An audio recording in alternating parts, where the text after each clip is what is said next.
It's telling that the Reverend John Ames, the protagonist of Marilynne Robinson's novel Gilead, takes Augustine as one of the measures of his life's work. I've written 225 books, which puts me up there with Augustine and Calvin for quantity. Augustine, born in 354 in Roman North Africa, stands as a titan in the history of Western Christianity.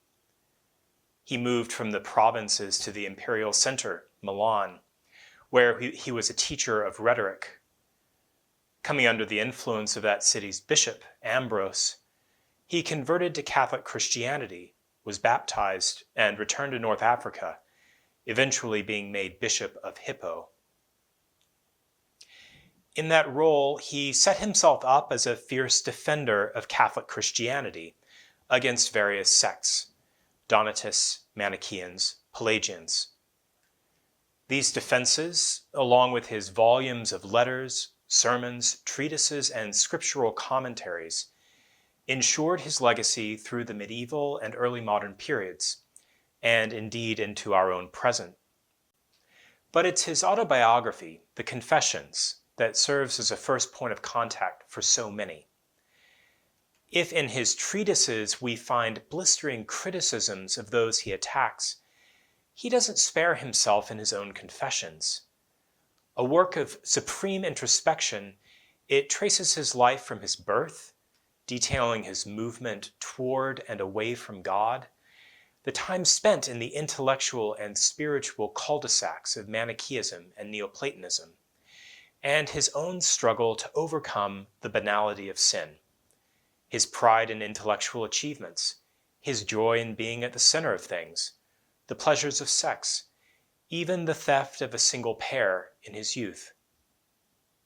If in so much of his writing Augustine can seem intimidating, in his Confessions he is all too human. Book 9 has always been a favorite of mine. It details two converging movements: his baptism, along with his son and a friend, and deaths of two friends and, most affectingly, of his mother, Monica. Monica is a looming figure in the Confessions, coming in and out of Augustine's life, constantly expressing her hope that her son will adopt her Catholic Christian faith. Augustine recounts that as he was a candidate for baptism, quote, "My mother clung closely to us with a woman's demeanor, a man's loyalty, an old woman's assurance, a mother's love, and a Christian's devotion." At the convergence of these two movements is a shared vision of the new life, a life assured through participation in the death and resurrection of Jesus Christ in baptism, and a life that is imminent as Monica's own earthly pilgrimage draws to a close. Augustine recounts the end of this vision.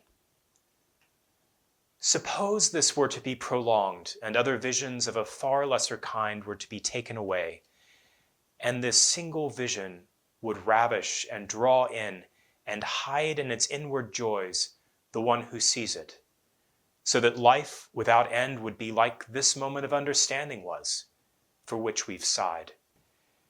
After years of striving for a glimpse of the eternal through his own efforts, and against the expressed desires of his mother, Augustine had found in his surrender to God through baptism that long-desired experience, that long-desired vision.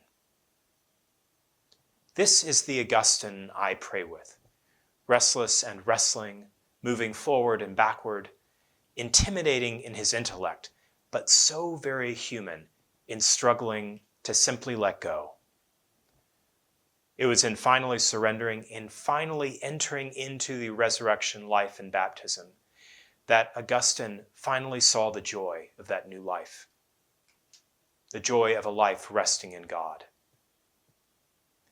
"In yourself you rouse us," he writes at the very beginning of his Confessions, "giving us delight in glorifying you, because you made us with yourself as our goal, and our heart is restless until it rests in you."